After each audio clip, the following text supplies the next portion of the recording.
Welcome back to another episode of The Highlight Reel. Today we have a very special guest for Women's History Month once again.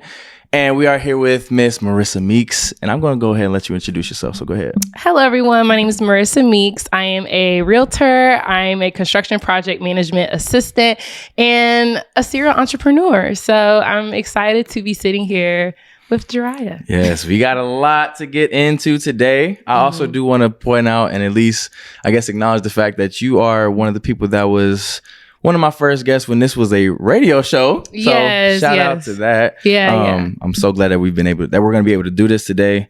And I kind of want to first off, just start off so what did you study in college first off?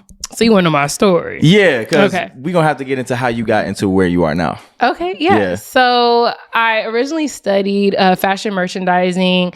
I had a double major in marketing as well. So I went into college with the idea of becoming a chief marketing officer of a major fashion brand or corporation initially. Yeah. So in undergrad, I had the best college experience. Kent was amazing. My classes, are pretty much on point. However, when I started doing internships and realizing what the real world jobs look like compared to what we're studying in undergrad, it was just a little, I guess it was a misconception of what we're being taught isn't fast forwarded to how it is now. I think they were teaching on a perspective of the professors when they were in the industry 20 years ago, and it wasn't up to date look on the fashion industry, the retail industry, when it comes to corporate, positions. So when I went in to my internship with Nordstrom Corporate the summer before my senior year, I was able to really see, is this what I want to do for the rest of my life? And I take that very seriously because I'm such an impactful person. I have so much to give. I'm positive overall. Like, my energy is amazing. So if I'm at work, I'm going to love what I do and be able to support and uplift others while doing whatever I'm doing. So after the internship, I realized, okay, this isn't really what I wanted to do. But when I graduated, they offered me. So I went. And so upon going, I was there for about, I want to say like 9 months, and just had a lot of data analytical type of work that I wasn't able to be in the forefront on a lot of decisions that they were making, because they're like, oh, it's this new girl, like just sit in the back and put in this data entry stuff. So I already knew this probably wasn't the path for me. Like, I will always get like Sunday scaries. Y'all know about Sunday scaries. It's not it. And wait, what is that first off? Yeah. So Sunday scaries are literally Sunday night before you go into work that Monday. You're just like, oh my God. Like, you're kind of having a little bit of anxiety. You're having some like just scary feelings. Yeah. Like, you're just like, oh my God, tomorrow's Monday. And a lot of people, it's very more common than people know about, and people will go through it. And some people, go the drinking route, and they'll just turn up on a Sunday and then go into it that way. Like, there's different ways you cope with it, but everybody, I feel like, if you don't really love what you're doing, you're not really thriving in what you're doing, you're going to have Sunday scaries. So okay. When I found I was having that, and when I found I wasn't in a lot of those conversations that they were having, like, I kind of felt left out. Like, I didn't really have a platform in my workplace. And it's weird because I have a platform in my personal life. So we're going to get into it, but I just try to want to touch on like overall of how I got where I am. But I went to DSW Corporate after leaving Nordstrom Corporate, because at that point I had created and curated the merchandise analyst handbook. I gave an onboarding manual for people that are coming in, because there was no manual. There was nothing to kind of guide me through this new role that I got into after college. So I worked very much with HR on that. So in that aspect, I was able to give some type of value. However, I knew I was on my way out. So I went to DSW Corporate. Yeah. And at this point, I moved to Columbus because I was so like, OHIO. Like, I was, loving the whole Columbus culture. So you moved here and you were at Seattle. DSW. Mm-hmm. So you started in Seattle. Mm-hmm. So you went from Kent, Ohio to Seattle. Correct. Washington. And then COVID hit. So everybody had to go home regardless. then you came back to Dayton, Ohio. Right. Oh yeah, you are from Dayton. Yeah, I'm from Dayton. Oh, yeah. Yes. Oh, I'm from Cincinnati, so we'll claim you for the most part. You know what I'm saying? Okay, so you came back to Dayton. Yeah. So came back to Dayton. Realized quickly, like, I am not really staying at my mama's house because never was me. No disrespect. Yeah. No disrespect, but it was never me. So I moved to Columbus, like I said, was working for DSW corporate. Hated that. We don't even have to go into that. Okay. That was just the worst experience ever. We're going to skip. And so then went back to Nordstrom corporate. How did you get to do that? Connections. When you treat people right and you leave on a good note and you're honest about why you're transitioning and why you're doing what you're doing, they'll be fine with it. I told them simply, it's not what I thought it was going to be. The pay wasn't what I thought it was about to be. Yeah. And okay, you was very upfront. Yeah, no, I'm very upfront. I'm very much a black and white person, like very direct. So I told them that I was like, I'm concerned with the way you guys are running things here, and I, told my HR professional, like, look, this is not the vibe. So that's why I went to DSW corporate. Yeah. So I went to DSW because the recruiter understood my vibe. The pay was matching what I wanted and the position sounded good. I was a digital brand analyst at DSW for Skechers and DSW. So I was kind of like the liaison. So DSW is its warehouse in its own, but they partner with the brands to give them the inventory, things like that. But Skechers in, I think it was Long Beach, California, I was talking to their corporate and I was obviously working at DSW. Dang, so it sounds like you were in some kind of, I don't want to say senior position, but some very important. No, for sure, like associate level, like step under senior. But because I'm like, bro, straight out of college is... Well, our fashion program is up there for sure. Yeah. Kent State's fashion program is like that. But to be in those positions and then you do a lot of transitioning, I mean, were you feeling confident throughout that whole process? Were you feeling unsure of yourself? I wasn't unsure until after leaving Nordstrom the second time as to what I was doing. Because I started Marissa's Minks, which was my lash brand, in college. That took me through college. Ooh, I forgot about that. Yeah. Wow, you've been doing a lot of different things. Okay, continue. Yeah, so I was doing lashes like all throughout college. That's what I remember fed my mouth. And so, I just kind of grew tired of lashing clients. Like I loved my girls and it's just, for me, it's about legacy. So what do you want to leave back? Like it's some things we start and, it was good in that moment. It was good for that time period of, your environment. But some things we pivot and transition into because this is what we're supposed to leave behind, or it's fulfilling a purpose of what God is calling you to do. So through lashes, I was talking with these girls. I was empowering them. I was creating entrepreneurs, and it was a good moment in time at that moment because number one, lashes weren't even popping like that. Like I started my company in 2017 and now you see the trend of it's blowing up now, but I've always been ahead of the curve. So, I mean, but like I said, I was lashing in between all of this. So it wasn't about finances. It was about, like I said, what impact am I making? What legacy am I creating for, future Marissas or, kids of my own family. So when I left Nordstrom, I had to sit with myself, and really understand what can you do as work that does not feel like work, but you're also servicing others. And I got into real estate. So it's just been so many twists and turns, but I had COVID in December of 2022, I want to say. And that's when I really had to sit down because I was used to always moving on to the next thing. I was used to grinding and hustling. Like I always had 2 or more jobs. Okay. So respect. Yeah. So in that time I was sick, I had to sit down. I wasn't with my family, having Christmas. I had to sit with myself. And this was the period in which I was trying to figure out my next move. And of course, was it Selling Tampa was on. And it was the first time I had ever seen Black women thriving, making the type of money that I would want to make as a realtor or in real estate. I had never been exposed to that. I've been exposed to corporate retail. I've been exposed to entrepreneurship. But in that aspect, I was like, what? So Selling Tampa is what did it. Okay. I've never seen a whole lot of that show. If I'm not mistaken, though, I think Chad Ochocinco's wife was on there.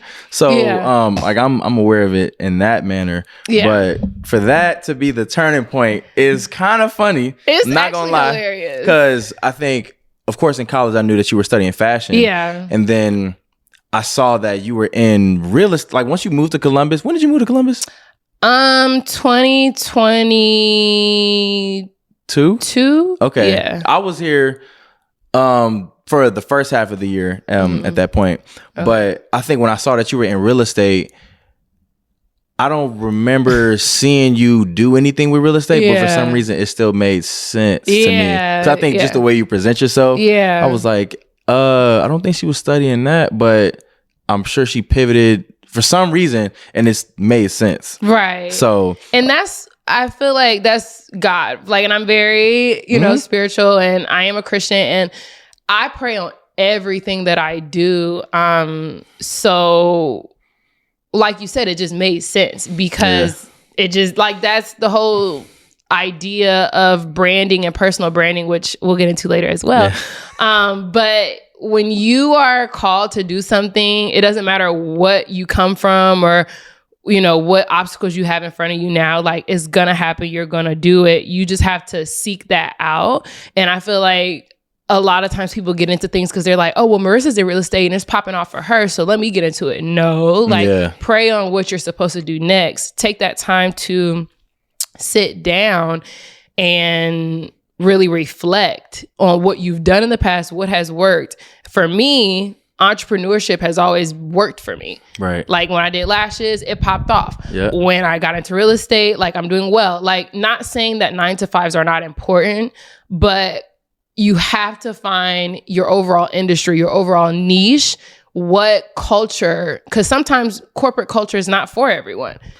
And as you were saying with one of the corporate places that you worked at. Just one of them. Yeah. So sometimes it's not always what you imagine it to be. Like when I was in undergrad, I was like, oh, I'm gonna be a CMO of a major retail fashion brand one day. Got into that corporate culture, that corporate lifestyle, and that structure was just trash to me. Because even though that I'm young, and if we're being very transparent, which I mean, it's the highlight reel, so we might as well be transparent. Yeah, exactly. How do I say this nicely? I want to say it nicely. Yes. The turning point for me was when my manager declined me the opportunity to go into a marketing role that was more of a senior level role at the level that I was in fresh out of college. When I went the first time, I did my due diligence, I paid my dues, but that second time I came back into the company, I was within our beauty division, and that was about, I would say like a year and some change in at that point. I knew what I wanted. I knew, what I could bring to the table and, where I saw myself. And if I don't see myself in buying and planning and I saw myself in marketing and I asked you for that next step, she told me that, you saw the salary on that, right? And I was like, excuse me? Yeah. And she's like, you're a level 13, like that's a level like 16, 17 position. A lot of people work their way up from the stores, but thankfully you got in immediately after your internship. And after that sounds crazy. I put in my last few days and was like, you know what? Actually, the salary is what it was, but I'm not doing it for the money. I'm doing it because this is where I want my career to go. Why am I sitting in a career or a position I don't want to be in anymore? Like, and I'm such an executor. Like, if I don't like something, I'm going to change it. And that's when, And that's when I was like, yeah, no, I'm over it. And so I left. So I have an interesting story that's kind of similar. I was interning at a satellite radio company, and I was a music programming intern, which was fun. Like, that was fun and it was cool because people wouldn't necessarily know what I did that was going on the air, but I knew I was doing something that was actually, it mattered. It mattered, right? But I remember I had a meeting with, I think, a manager or something like that. And I told him where I wanted to go. I said, this is where I want to go. And he said, yeah, we kind of like our music programming interns to, kind of stay here. I was like, did you hear what I said? You heard what I said, and you still said that. So it made me think, so if I do want to get to this point, there are going to be obstacles, of course, or I'm going to have to kind of make my own thing, which I think is interesting because that was told to me before I ever even thought about making this a podcast. And now I see that maybe played a part in why I did so, because I said I wanted to be a host. I want to be a host. I've done it before. I like doing it. I like talking. I feel like I'm pretty good with asking questions and whatnot. And I had a radio show in college.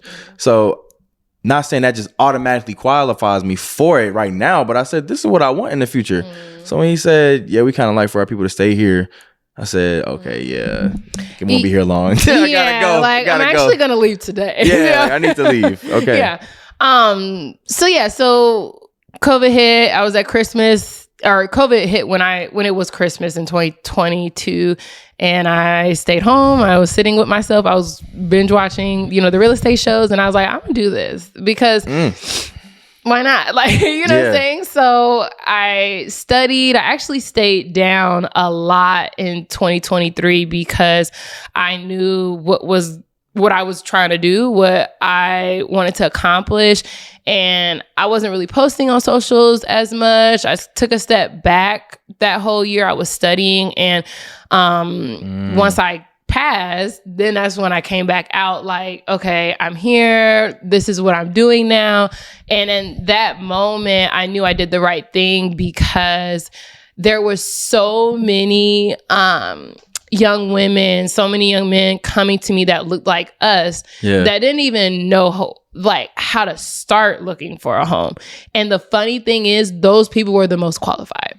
We got them pre-approved, and just to see that all it takes is that first domino to hit down and you create this burst of knowledge, this burst of opportunity for that next person. That's what emphasized why I'm in what I'm in.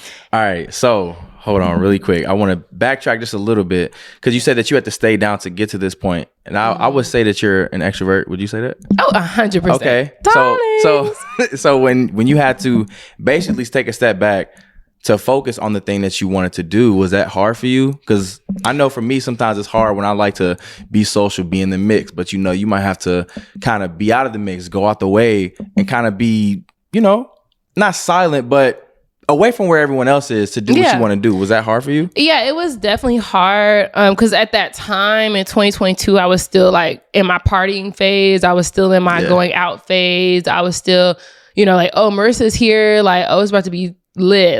You know what I'm saying? And in a way, as an extrovert, you kind of have this expectation to be the life of the party. You know what I'm saying? And sometimes, and we can get into that too, it becomes a little toxic because you're binge drinking. I mean, for me, it was social drinking. I was never really drinking at my house by myself. But when I go out, if we're going out, we're going out. So it's I'm not about to cute drink. We're getting shots, we're getting bottles.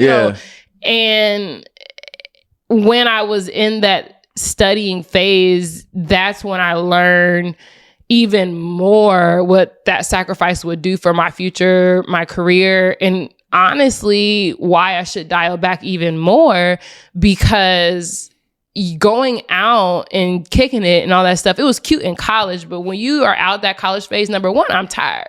I don't know about anybody else, but I'm tired. I can't get down with the get down like I used to. It takes me about 2 days to recover. Marissa, you what, 25? You 25, right? I'm 26 now. You're 26? So, I mean, we not old though. Well, shoot, I'm not the spring chicken I was in college. But I'm saying that to say... But I'm saying that to say, like, for me to go out and do a showing like the next day. Oh yeah. I couldn't really kick it no more. Oh yeah, that's different. Because I got stuff to do the next day. Like the people, half the times people that go out and stuff like, and I'm just saying, don't come for me. You know what I'm saying? But when y'all go out, you like, oh, I'm going out, I ain't got nothing to do the next day. I got stuff to do because number one, going back to that entrepreneur piece, you are your business. Like you run, like if you want to run hard that day, you run hard that day. If you don't want to work at all and not eat, you don't work at all, you don't eat. I don't have the option of a 9 to 5 to where I'm comfortable, where I only do that because on the weekends, I'm not doing anything else. I'm always working. So... Gotta touch. Go. Keep going. Keep going. We're gonna get to that. I had to be serious with myself and be like, do I go out? Because at this rate, I had showings back to back. Like every day I was doing showings. Like I had an open house. I'm negotiating contracts. Like I always had something to do. I just chose to go out because of that old Marissa. And I say old Marissa because now I've just transformed into a different person. Like I don't go clubbing no more for real. If I kick it with friends and I'm drinking, it's like, you know, come to my house. Intimate. Or a nice dinner. But yeah, like when I was sitting down studying, it taught me you don't always need to be everywhere in everyone's face all the time. Like sit down. See, I can agree with that. It's just it's hard for me. I think I self-diagnosed myself with FOMO because I like to be in the mix. I like to be where everyone else is, but I've also had those seasons where I take a step back and I'm doing what I need to do to basically get to where I'm trying to go. But I think it's just interesting for you that you were able to do that because you are a social person. Then you take a step back to get to where it is that you want to go. And now you're at this place where you kind of said you are always working. So I want to touch on that because I was talking to some of your colleagues before you got here. Was talking to me? Oh, No, we weren't talking about you. We weren't talking about you. We were. I was talking to them because, you know, they're peers of yours. So I was talking about certain things that you all may go through. And we were talking about, you know, I asked them about a work-life balance. And basically. What is that? Okay, so they were kind of alluding to the fact that there isn't really one. I feel like you need to work your butt off to get to where you want to go. Okay. And the trajectory of where you want to go. Okay. And I will elaborate because what are you missing out on? Drinks? What are you missing out on? The hangover? What are you missing out on? The same music you hear all the time in the same club? Like, okay. What are we really missing out on? And it's one thing to do it as a release or celebration or girl, I had a long week. Like I want to turn up with my friends. Cool. But it comes to a point where you get tired of being tired or get tired of being in that same space that you are. Yeah. And that's when you have to sacrifice. And I think our generation thinks everything comes so quick. And, oh, I said I'm going to do this. I got the license. So why aren't I, you know, where I want to be at? Or I got the job now, so I can. No, that's when you go even more hard. And you actually cannot be the same person that you were going into the brink or the start of a blessing, because God is going to make it hard for you to not be that same person because you aren't that same person anymore. Like you have to always evolve. And if you're always in the clubs, in the bars, there's no way you're reaching where you want to be because you don't experience sacrifice or paying your dues. And a lot of people don't get that part of it. It's not, oh, your friend don't want to go out because she's with her man. I mean, my man, maybe they're working towards a marriage. Maybe they're working towards a family. You can't build that going out all the time. True. Like, you know. But the reason why I brought it up is because I know I'm someone that struggles with the idea of rest. Because you just said, for you to get to where you want to go, you have to put in the work. One of my biggest fears is unrealized potential. I feel like there's a lot of things that I could do.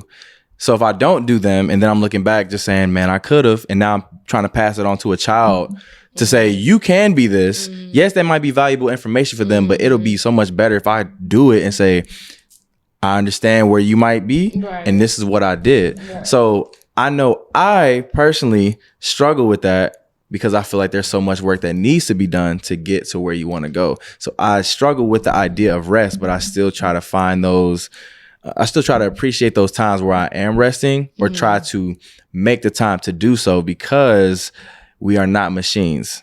And to hear about a lack of, work-life balance, I was wondering if rest, because you said you don't always have to go out anymore, which is fine, but do you still find time to rest? So, and can you, basically? Okay, so maybe let me rephrase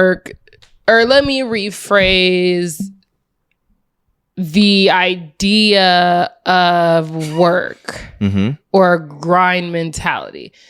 Instead of going out, being social, quote unquote, I'm going to the gym. Okay. Instead of me dating and trying to find my man, I'm going to networking events. Every time. Yeah. Like, I'm replacing, and I'm just speaking on myself, I'm replacing old habits and old ways of going about my weekends or my evenings with intentional work. Okay. So intentional work is I'm going to the gym. I'm being a part of memberships or clubs of like-minded people that I can surround myself by to get further ahead in life. I'm replacing friends that are complacent with just being mediocre. I'm doing networking events that allow me to use my extroverted personality, but in a more professional way so I can get ahead. Okay. That is what I mean by work grind mentality. I'm not saying you have to get 2 hours of sleep and do it all again the next day. I don't think anybody's recommending that. It's just right. Because I think I won't give the specific details of what they were telling me. I'm gonna try to keep it as generic as possible. Basically, both of them were saying that they were making deals. They had to make a deal like for a contract on a home at basically times that they wish they could have been doing something else. So I was thinking, dang, you kind of can't go. It's like when you go home, the work kind of comes with you. So if the work comes with you, where is the time for you? So I'm guessing in that intentional time that you were just speaking about, would you say that the time that you use with intentional work, as you were saying, is time for you that you use to kind of reinvigorate you to do everything else that you need to be doing? Correct. Okay. I'm filling myself up because a lot of times, and I'm just being honest, like people will be like, oh my God, like you're so cool, you're so pretty, blah, blah, blah. But then other times it'll be like, oh my God, like you just are so full of yourself. Like, you know what I'm saying? I've gotten mixed reviews. I don't know. Yeah. I don't know. But I say like getting the comment like, oh my God, you're so full of yourself, blah, blah, blah. I feel like that's a compliment because if I'm full of myself, that's how I'm able to give out to everyone else. If I walk around with my head down, not presenting myself in the best way, you're pouring from an empty cup, or you don't have anything conversational value to bring to any relationship in your life. You don't even have the tenacity to hold yourself up to the standards that you set for yourself. So when you're full of yourself in the most positive way, I go to the gym, I look good. You know what I'm saying? I, go to church, or you pour into your spirituality or whoever you believe in, or you're going to these events and meeting new people and creating a whole new ideology for yourself and who you want to be. You're reinventing yourself. That's the best ways to fill yourself up without having to work and grind. You working and me grinding, I don't ever complain about it because it's what I want to do. Exactly. That's another part I was thinking about. One of my friends, we were talking once, and she was talking about, it's a beautiful thing when you're kind of in your hustle and you are enjoying what you're doing, you like what you're doing, because it's work, but if it doesn't feel like work to you, then is it really a bad thing? Especially if you're making progress, it keeps you productive, you're, not just wasting time, you're still being intentional because you're getting something done. Who's to say that's like a bad thing? Right. And so that's what it goes back to say, like, if you are tired and exhausted, let's look at what are you putting your energy into? Are you putting your energy into a job or, career that you absolutely hate and you're actually regretting the fact that you even go? Therefore, you're tired. Therefore, in your relationships, you look for an out to drink or do whatever it is you do to escape from your realities. Like, if you're always escaping reality, you're going to be tired naturally. So when you're cultivated in growth and you're cultivated in improving yourself and your personal relationships and your personal life, your professional life is just a cherry on top when it's something of value and something that you would want to do. Now, I don't mind writing contracts at 9, 10 at night, 11 at night, because that's just where I am in my career. You have some realtors and speaking of real estate or even service-based industries who, will be up until 10, 11, 12, 1 o'clock sometimes, either doing hair, lashes, nails, whatever you're doing. But I think that's a choice you make depending on what type of who are you serving? You know what I'm saying? Like, it's a choice. You choose to do that. If you worked a 9 to 5, nobody would complain about that because it's between business hours. But as a person in the service industry, you have to look like, okay, am I writing this because I have to or because I want to? And then from there, you have to think about, realtors make really good commissions. So, yeah. I don't know about anybody else, but I'm not going to be bad at writing this. I'm going to write the offer. You know what I'm saying? Like, I'm okay. So it's really about, like I said, what are you spending your time doing, like, on a regular, and how are you filling yourself back up to go back out and do what you are set to do? So I'm just thinking about this and considering how originally when I was thinking about you studying fashion. Do you feel more fulfilled in this work? 100%. Like, I didn't get to touch on it, but got my real estate license about a year in. I got infatuated with the way that the home building process happens. So a lot of my clients, are inquisitive. That's how I met one of the colleagues that you met earlier. But building a home and what all that comes with, and my dad being a contractor, I've known that my entire life. Oh, that's like built-in knowledge. Yeah, okay. Exactly. So he had not gone to college, but he started his business at 16. So you kind of get where I'm going. Like, it's kind of half of me has been engraved with that hustle, that entrepreneurship mentality, that half filled glass versus half empty, just because that's my genetics. But on the flip side, there's that aspect of practicality and understanding, like, the dream doesn't work if you don't.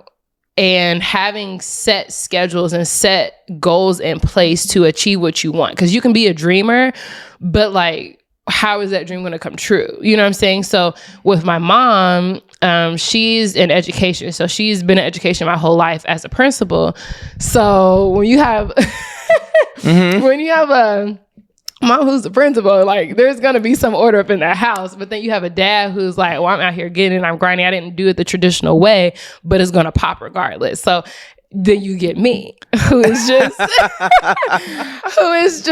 girl. Wow. But I say that to say, wow. So, you know what I'm saying? Like, you kind of get the dynamic just a little bit more as I continue to tell more of my story. But with the construction project management side, what I'm in now, that was birthed from real estate. So like I said earlier, identifying the industry that you want to be in and then identifying your niche is critical, because anybody can build any structure. But for me, I focus on retail stores. So we're actually building Nordstrom's, we're building Nikes, we're building J. Crew's. So for my exactly full circle.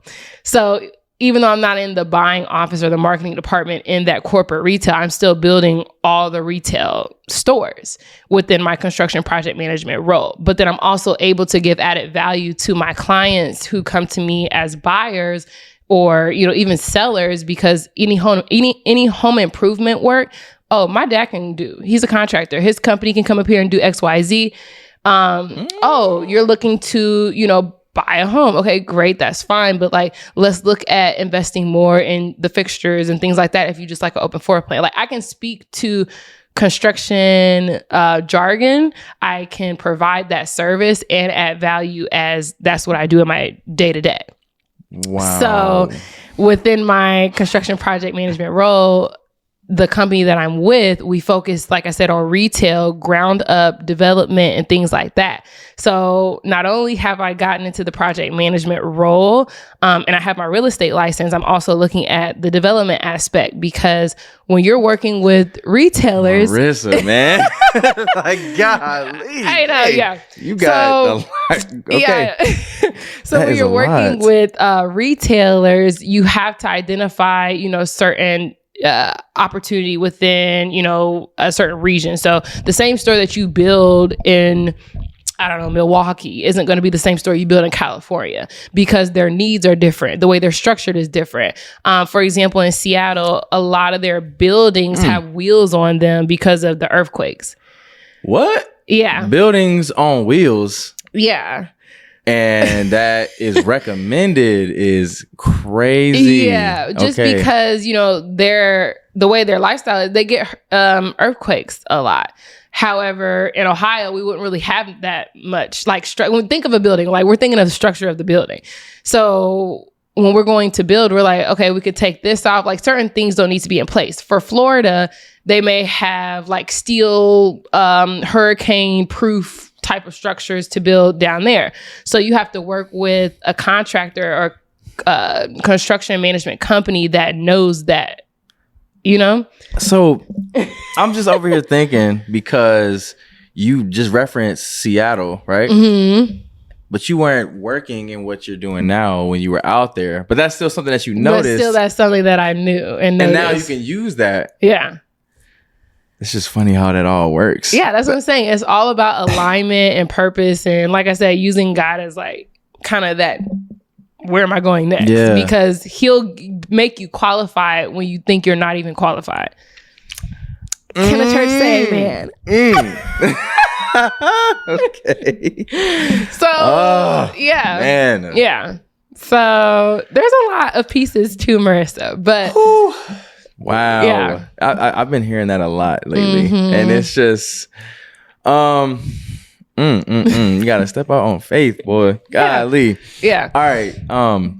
I wanted to bring it back a little bit to when you were talking about how, and what you do and how you help others, how you feel like you bring them some kind of encouragement or hope, or, they feel like that they can continue to move forward. Because you were referencing how with some, I think you were saying some Black people or some people, they think they aren't qualified, or they think that they can't get certain things in homes and stuff like that. You said that they were actually able to get those things, and you were able to bring that to their attention when they wouldn't think that they were able to do that. So how do you feel like you give back in the work that you do, and what does that look like? Yeah. So a lot of times when it comes to home buying, people are very touchy on that subject because it's finances. People are really picky about, okay, why you need to know this? What you got to look into this for? People are picky with finances. So yes, they are. Yeah. So as a realtor, at least I feel like it's your job to make them feel comfortable about talking about it. And it's your lender, or I call it your CFO's job, to make sure that they know what they don't know. So if you are out here and you're like, oh, well, I'd love to buy a house, but I could never buy a house. I could never do that. What has qualified you to say that? So I always start there. I'm like, okay, so you're wanting to buy, you don't know if you could buy. That's when you get partnered with a team such as myself and my lender that I work with to analyze your finances for what they are right now. 9 times out of 10, the people that were most doubtful were the main ones that were ready. Now, granted, maybe they didn't get approved for $800,000 house, but you can get a $250,000 condo that you can go in small, like start small and grow bigger. Because the ultimate goal, if you're going on the investment side, and I'm not a lender, so don't take this as face value. Take it with a grain of salt. Right. You could get it as an investment property, live in it for a couple years, fix it up, renovate it, improve the space, and then sell it and rinse and repeat. And the equity that you have in that home you can take to a business, you can take to another property. Like there's different ways of working real estate so it works for you, but people don't know what they don't know. And that's what partnership looks like with me, because I'm not able to do it all on my own. There's things I may not know, but one of my partners are familiar with, and they bring it to our attention. And I say our because I look at my clients as we're working together. It's not okay, what do you prove for? Like, look, I get you the house, boom. Okay, get out my face. I don't do that. A lot of times I'm with them on the phone till 11 o'clock at night, or I'm meeting with them after my construction project management job to submit those documents, because there's a client I'm working with now. Granted, it's a commercial property, so she's uploading documents for the lender to review, because for this specific property, we referred her to an SBA loan just so she can get construction covered. She can get her equipment for her space. It's a dog grooming salon. So with that, not knowing what she doesn't know as far as uploading docs, simple to me, complicated to her. Real estate and working with people who don't know what they don't know, that's your job to educate them and show them how simple it is. And that's where I get my service portion from, because I'm servicing you and giving you knowledge on a subject that you thought was just blowing out of this world, and it's really minute. Because I gotta touch on this real quick. As I'm listening to you, I'm over here like I am really growing as an adult, because what you're saying, a lot of what you're saying is not going over my head. I'm listening to everything you're saying, but I know for some people they're like, huh? What language are you? It's like you stop talking English for some people, right? But I think it's funny for me because I have experience in banking now. So I've done different things with lending, helping people get loans, stuff like that. But also just knowing equity, stuff like that.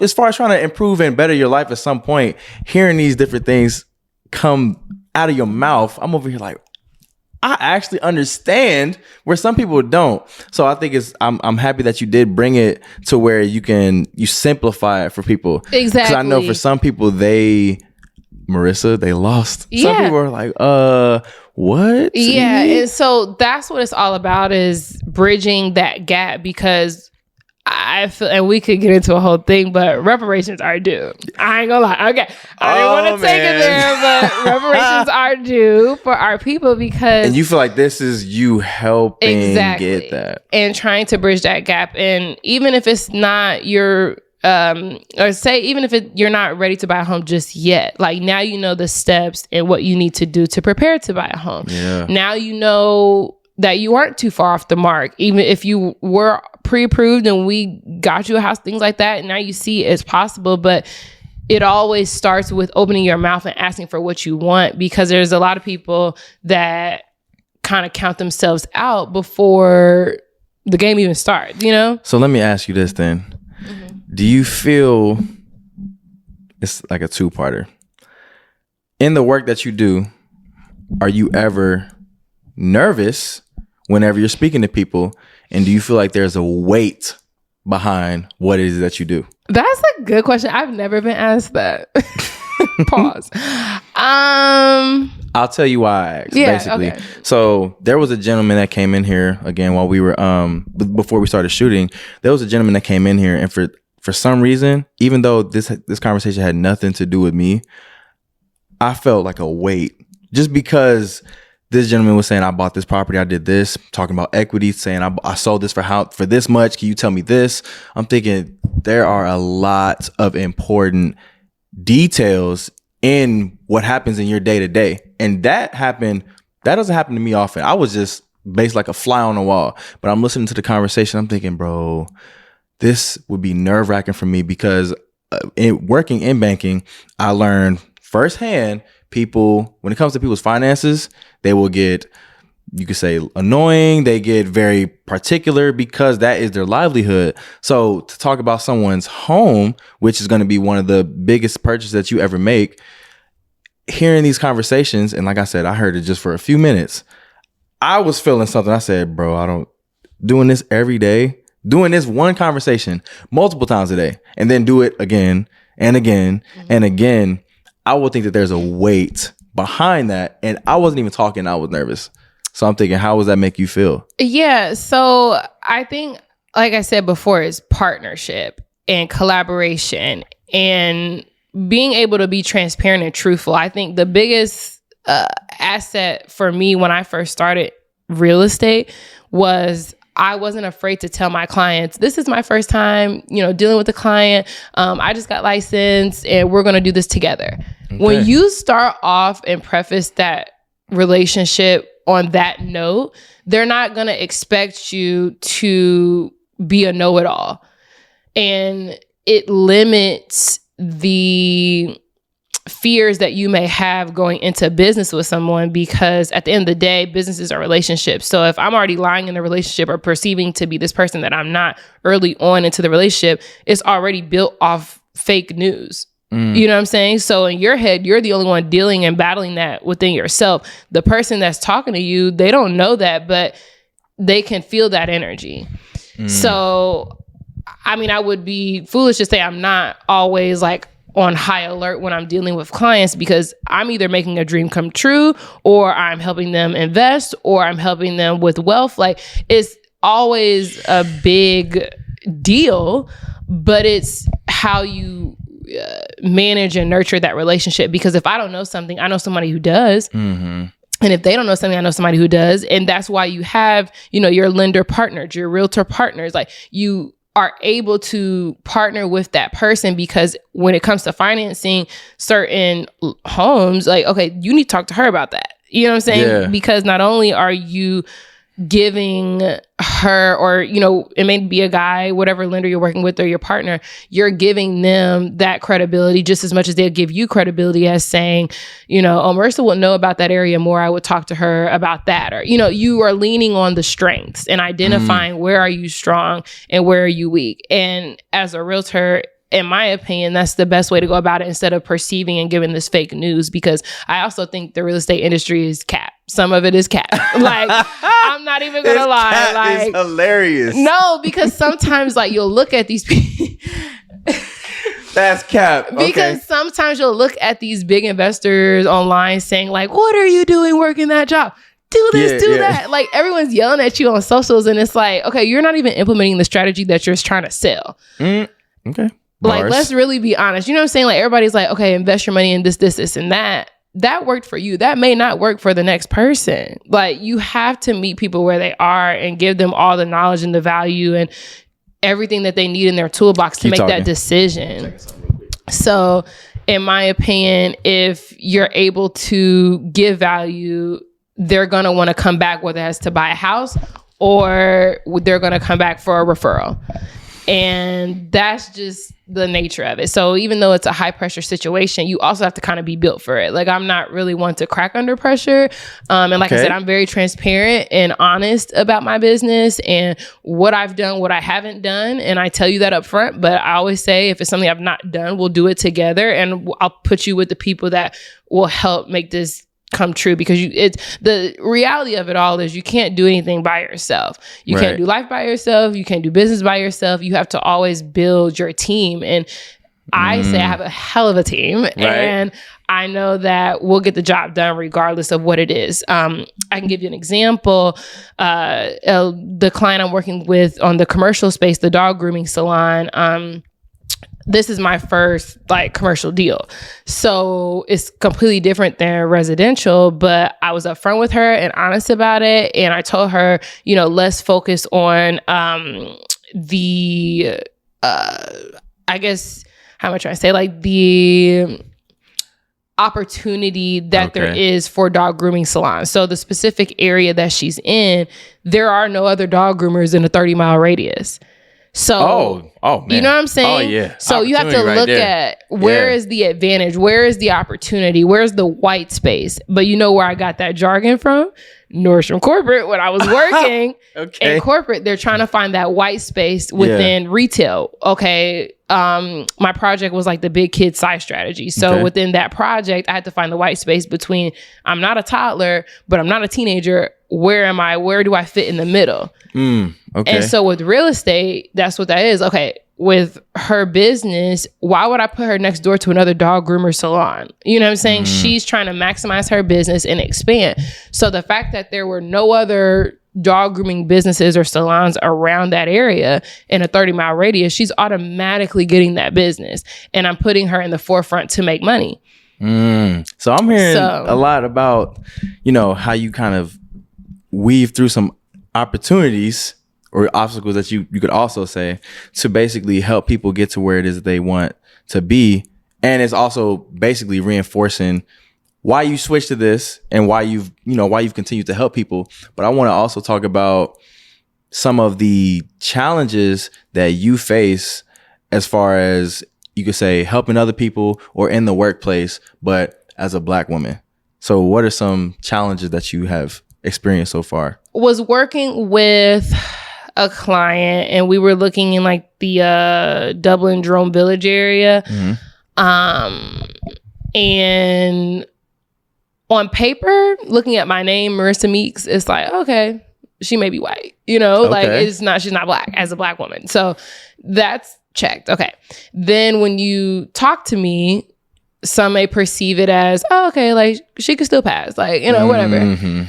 Sometimes. And then when you see me in person, that is usually, I can see it in people's eyes. Like I've talked to the business so much, like I can look in your eyes and be like, oh, okay, this is her. What does that feel like though? And knowing you still have to help them. It's very discouraging. It is very discouraging, but when it first happened to me, like I said, in like the Dublin Jerome Village area, like I think I kind of played on it as like, oh, like, you know, it's fine. Like, this is what they do. This is the industry, blah, blah, blah. Kind of making an excuse for it because maybe like they haven't seen a lot of me out here. But then when I thought about it, I was like, no, because we've taken the same test. I took the same real estate test as you. I've done the same pre-quals. Like, everything adds up to where, why would I not be qualified other than this is my first showing? And even then, it's like, okay, because some realtors is their 55th showing and they still suck. So... You know what I'm saying? Like, understanding that it's going to come with the industry that I'm in now was just discouraging. And what I did to help that was realize the power in diversity and realize, like I said before, I can help so many people and be that voice for them because I am brave. I am able to, you know, maneuver through the chaos and maneuver to get what I want. I love to hear that. Compared to someone else who I was discouraged in that moment, but they could have done that one showing and been done. Yeah. But for me, I'm like, oh, you trying to be funny? Okay, great. Like, I'm gonna make it hilarious when I write my offer and it's submitted and it's approved. You know what I'm saying? Like, that is what you have to kind of switch that narrative and say, you know, I'm going to win, even though it's like weird right now and the energy's off. Like, I'm still going to win. I'm still going to get what I can out of this, you know, relationship or this situation or this occurrence, and then I'm going to move forward because we've got so many people in history and Black history that have made it in harder times. And who are you not to continue to give it 110%? And the fact that you're getting a taste of that, now you feel inadequate, that's just not okay. Okay, Marissa. You dropping some bars for sure. It's just, you have to kind of push through. So... See, I wanted to ask that because I'm sure that you've experienced it, but I also see you as a resilient person. But I also know you. But people that don't, I feel like the story that you've been able to tell has shown that you are resilient. So that's why I wanted to talk about some of the challenges that you face. But I also would like for you to discuss some of the biggest impactful moments that you said, I'm so glad this is why I do this. Well, just working with clients day to day, like getting them not only through the finance portion, but getting them through to the renovation portion. Okay, I didn't know who I was going to hire for this, but I found someone because Marissa had a referral, or, you know, her dad's company came in, did what they needed to do at a fraction of the cost. Like, every stage of working with a client and seeing them at that finish line, whether that is with the property, whether that's through their business getting a physical location, whether that's through the lending process and, you know, seeing, okay, these are my steps to pay off this debt. all of that adds up to a job well done for me, because I've helped your life, or I've gotten you closer, one step closer to your dreams, or making that come true, or just giving you some type of knowledge or advice for your situation, because everyone's situation is so different. So I would be remiss, in my opinion, to say, oh, well, I felt good about myself when they finally moved into their home, or they got their home. And that was just a big point for me. Every client is important, because even if we don't move forward and I don't work with you, you still know what you know because of me. In a way. And I'm not taking like, I'm not I get trying what to you're be saying. like I get what that you're saying girl, though. It's like before you met me, right? You didn't know this. You didn't have this information. Yeah. And now you do. And I can say that even for me, when I was working in banking, there were just some things about credit cards, loans, things like that I did not know. I would say the person that basically taught that to me was the person that trained me for that position. And ever since I've learned those things, I've been able to move throughout the world a little different, because I have that knowledge, and I wouldn't have had that knowledge without that person. So therefore I can say this person helped to change my life. Exactly. And that's really what it's about within my line of work, whether it's in construction project management, whether it's in real estate.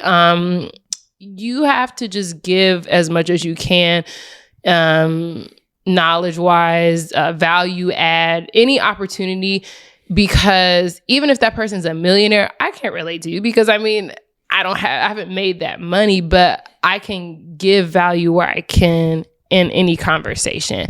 And they're going to look at that and say, like, I want to work with this girl, or like, I'm grateful to have met her, to hear what she has to say, because that's what it's all about. Truly, like, and from there, that's how you create better business relationships, because even if I don't do a deal with you, I'm still capable of doing something with you, So I'm just thinking now, there was something that I kind of saw recently. It was kind of like, people will say like affirmations to themselves to make themselves feel as if they are this certain person. But I also saw something where someone was basically saying, outwork like the doubts that you may have, because then you start to prove to yourself that you are who you say you are. And I'm thinking throughout all your experiences, I'm starting to see, or I think I see why you would say that you're such a confident, resilient, and brave person, because this, like I said, this line of work is not, I wouldn't say it's easy. So you wouldn't say it's easy either. Okay, cool.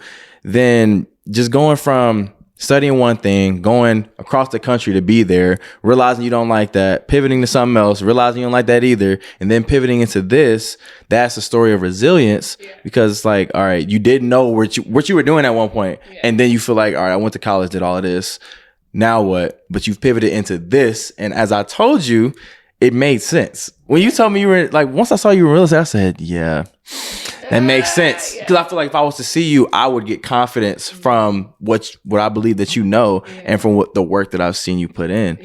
So do you feel that you are who you say you are? I definitely do, because even what I put out is what I'm doing. Like, you can look at my last recent post on Instagram, for example.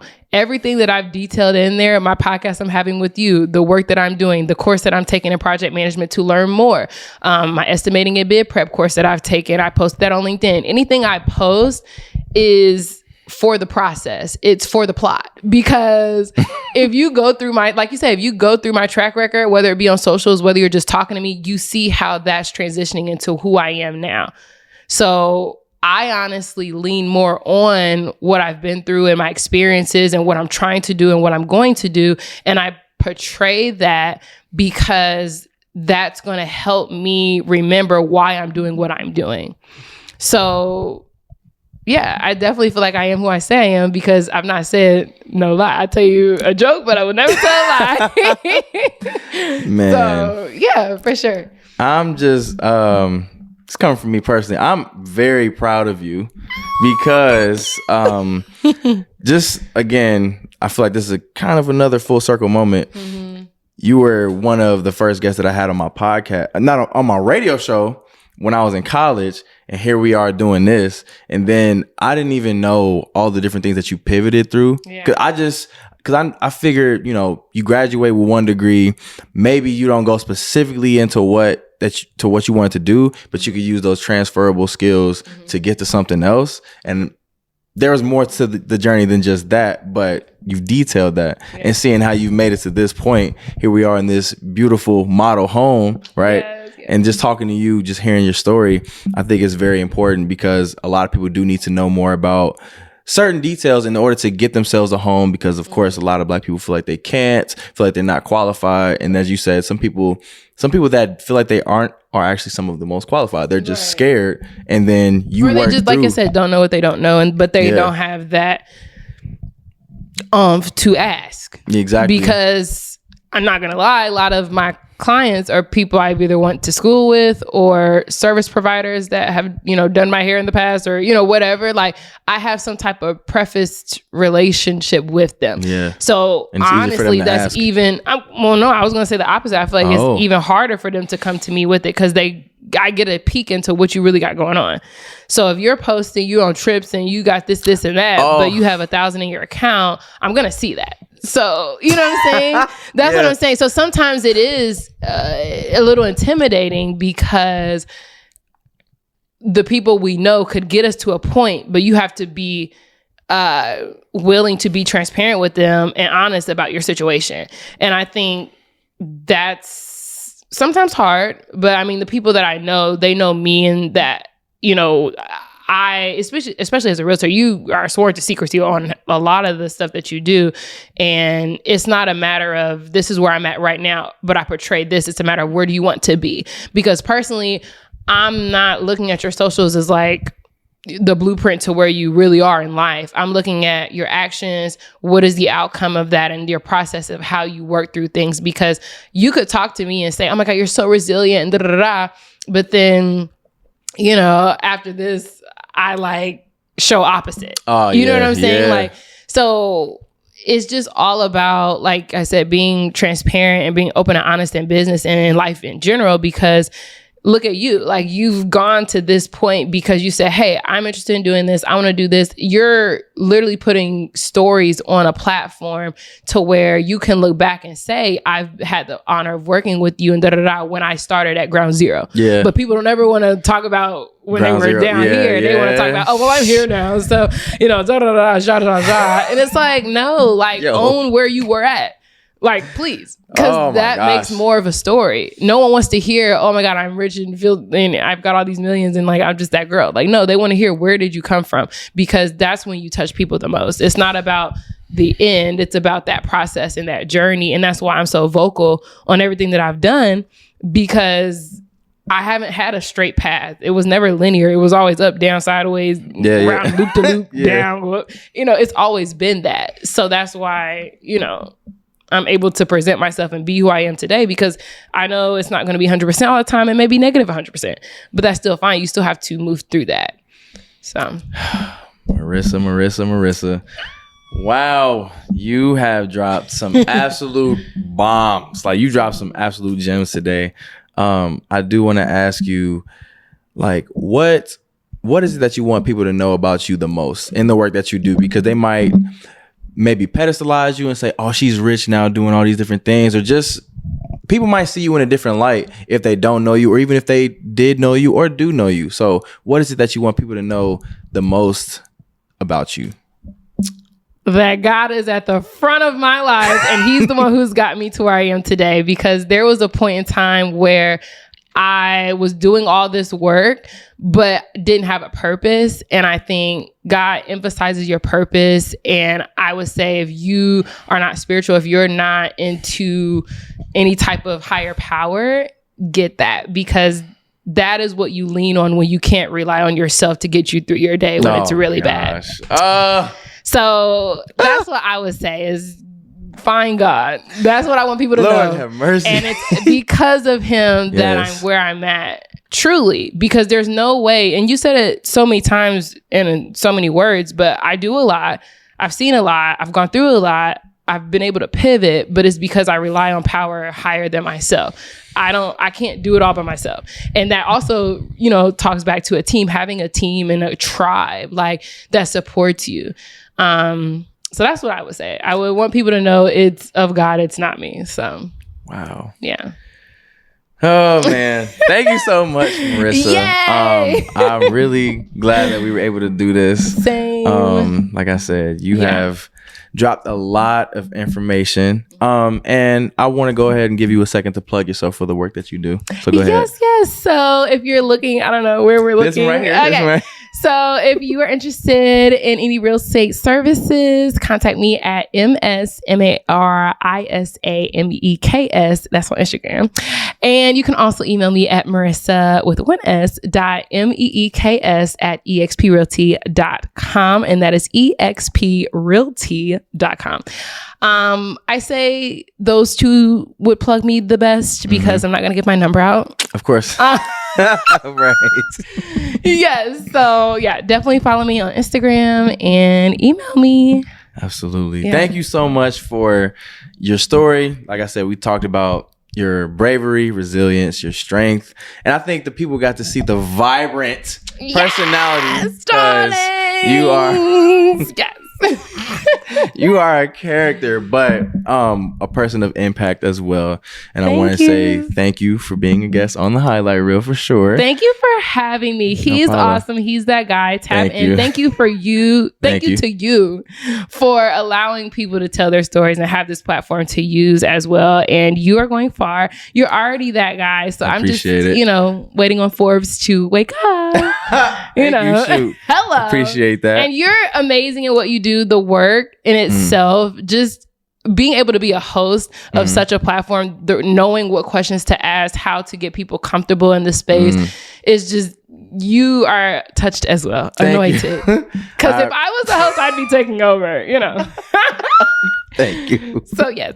You're amazing. Thank you, Marissa. Again, I appreciate you for that. And I want to say thank you to the listener. Thank you to the watcher of this episode. I hope that you've definitely been able to take something away from it. Marissa dropped plenty of gems. I'm going to put her information in the description and everything.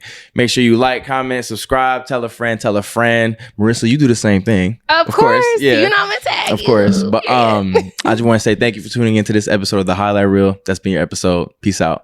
Bye.